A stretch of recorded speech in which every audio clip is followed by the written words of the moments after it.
चौलमध्ये जावयानेच केली सासूची हत्या। रायगड पोलिसांनी अवघ्या 48 तासात चौल गावातील टेकाळकर आळी येथील चोरी व महिलेच्या खुनाच्या आरोपींचा शोध घेतला आहे। या घटनेत जावयानेच सासूची हत्या व चोरी केली असल्याची धक्कादायक माहिती समोर आली आहे।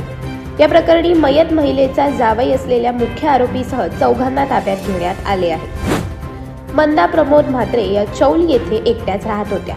28 जानेवारी रोजी सकाळी 9:30 पूर्वी अज्ञात व्यक्तींनी त्यांच्या घरात घुसून त्यांचा खून केला आणि अंगावरील सोन्याचे दागिने जबरी चोरीने लंपास केले। या घटनेनंतर 29 जानेवारी रोजी रेवदंडा पोलीस ठाण्यात गुन्हा दाखल करण्यात आला।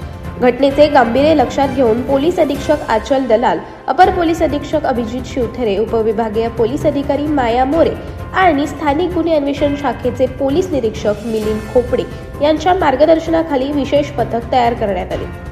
तांत्रिक विश्लेषण आणि कौशल्यपूर्ण तपासाच्या आधारे आरोपींचा माग काढण्यात यश आले। या प्रकरणी महादेव उर्फ शिवा राधाकिसन ढोबळे याला आष्टी येथून ताब्यात घेण्यात आले।